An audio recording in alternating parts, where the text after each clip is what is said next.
नमस्कार साथियों, मैं डॉक्टर अमित एस चौधरी ज्योतिष नामदे के इस प्लेटफॉर्म पे आपका स्वागत करता हूं। आज मैं लेके आया हूं एक ऐसा टॉपिक जिसको सुनने का सबको रहता है इंतजार, जिसके बारे में लोग सुनते ही कांप जाते हैं, परेशान हो जाते हैं, इधर उधर के उपाय ढूंढने में लग जाते हैं। उसको इतना डरा के दिखाया गया है समाज के अंदर, ज्योतिष वर्ल्ड में, कि लोगों की रातों की नींद उड़ना भी तय हो जाता है कई बार। उस योग के बारे में मैं आपसे जितनी चर्चा करूंगा उतना ही कम आपको लगेगा। आज मैं आपको इस वीडियो में बताऊंगा उस योग से निपटने के कुछ 3 खास उपाय कि अगर आप उन उपायों को अपनी जिंदगी में शामिल कर लेते हैं तो वो योग आपका कुछ बिगाड़ नहीं पाएगा।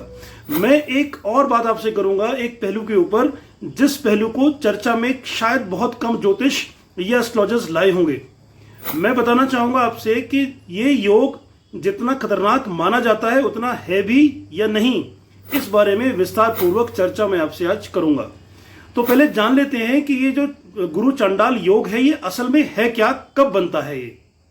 देखिए दोस्तों, जब भी गुरु यानी कि बृहस्पति जुपिटर राहु या केतु के साथ युति बना ले, कंजंक्शन बना ले और किसी भी भाव में बैठ जाए तो उसको हम बोलते हैं गुरु चंडाल योग। इसमें ध्यान देने वाली बात यह है कि इसमें राहु केतु दोनों में से कोई भी ग्रह गुरु के साथ किसी भी घर में बैठ जाएगा तो उसको हम गुरु चांडाल योग के नाम से ही जानते हैं। पता है प्रॉब्लम क्या है?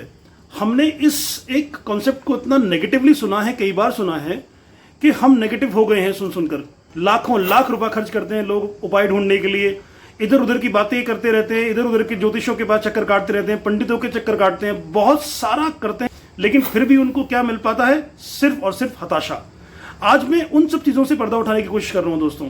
देखिए, हर चीज का नेगेटिव भी होता है तो पॉजिटिव भी होता है। ये नेगेटिव हम ना बोल के इसको बोल रहे हैं कि एक ये जो हमारी जिंदगी में दिखाया जाता है हमें कि गुरु चंडाल योग हमें कहीं से कहीं बेकार कर देता है, ये सच हो सकता है, कई लोगों पे लागू हो भी सकता है, लेकिन क्या इसका पॉजिटिव जानना हमारी जिम्मेवारी नहीं है?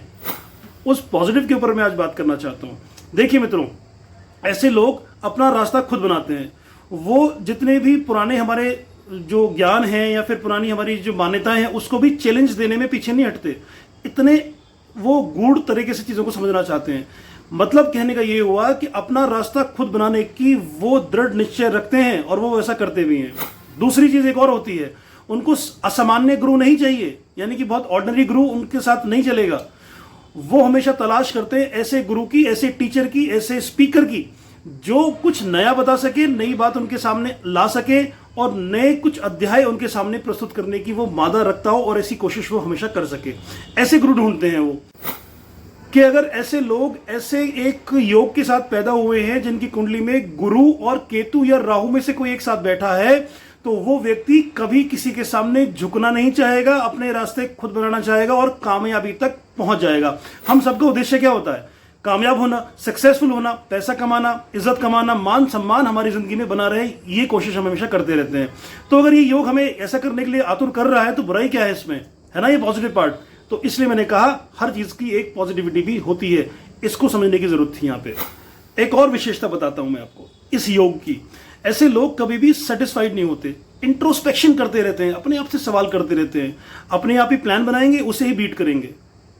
खुद प्लान बना करके बीट करने वाले व्यक्ति कभी भी सेटिस्फाई हो ही नहीं सकते। तो ऐसा सेटिस्फेक्शन जो वो तलाश रहे हो, उनको मिल ना रहा हो, तो आप खुद ही समझिए जो प्लान बना रहे हैं उसे अचीव भी कर रहे हैं, और जो नेक्स्ट प्लान बना रहे हैं पहले अचीवमेंट को उसके सामने 0 पा रहे हैं। तो ऐसा एक व्यक्ति जो इस योग के साथ जन्मा है उसको कुछ कामयाब होने से रोक सकता है कोई, या कुछ भी रुक सकता है? आप मुझे बताइए।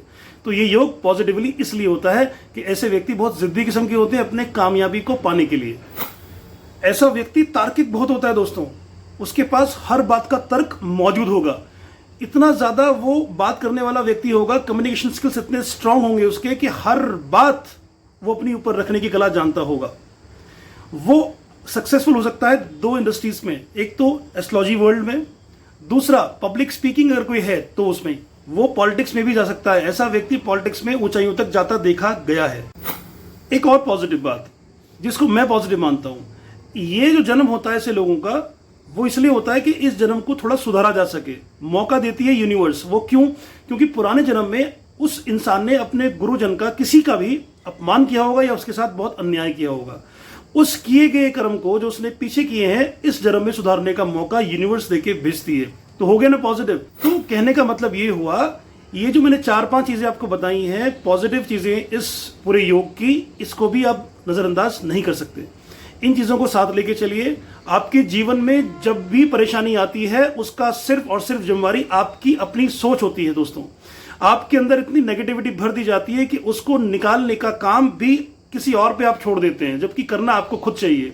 तो इस योग को इतना खतरनाक मत समझिए। ये पॉजिटिव भी है और उसको कुछ नेगेटिव भी कहा गया है, तो हाँ, वो बात झूठी नहीं है। चलिए अब बात करते हैं वीडियो के सबसे मुख्य पार्ट की, जिसमें मैं शेयर करूंगा आपके साथ उपाय। तो फ्रेंड्स, आपको करना क्या चाहिए, अपने घर के आसपास आपको 2 पेड़ तलाशने हैं, एक नीम का और एक पीपल का। 10 मिनट के लिए आपको पीपल की छांव में रहना है डेली बेसिस पे, वहीं 10 मिनट के लिए नीम की छांव में रहना है 10 मिनट के लिए। नीम मीन्स राहु केतु का जो प्रभाव है वहां से वो कंट्रोल होगा, वैसे ही पीपल की छांव में बैठने से कंट्रोल होंगे गुरु के दुष्प्रभाव, या फिर ये कह लीजिए गुरु को पॉजिटिविटी, एक एनर्जी मिलेगी, जिससे कि वो जब संगत में जाए राहु या केतु की, तो वहां हावी रहें उसके ऊपर। इसलिए ये उपाय मैं बता रहा हूं आपको। ये गुरुवार के दिन तो करना ही करना चाहिए। अगर आपके पास समय है और आप इसको जल्दी से अपने जीवन से निकालना चाहते हैं इस सोच को, तो आप रोजाना ये काम करना शुरू करिए। दूसरा उपाय क्या है दोस्तों, आप ओम ग्राम ग्रीम ग्रोम सह गुरुवे नमः, ये बीज मंत्र है देवगुरु बृहस्पति का, ये चैंट करना शुरू करिए 108 बार गुरुवार के दिन। दूसरा ओम रह रावे नमः, ये आप इसको शुरू करिए जपना रात को 10 बजे के आसपास। जो मैंने बताया गुरु मंत्र वो सुबह के टाइम होगा, राहु मंत्र रोजाना रात को होगा, सोने से पहले होगा। 108 बार दोनों मंत्र चैंट करना शुरू करिए। अगर आपके गुरु के साथ राहु बैठे हैं तो, और अगर केतु बैठे हैं तो ओम केम केतवे नमः 108 बार रात को। तो राहु केतु के मंत्र रात को करने हैं और जो गुरु का मंत्र है वो दिन में करना है। ये आपको कॉम्बाइन करना है अपने हिसाब से।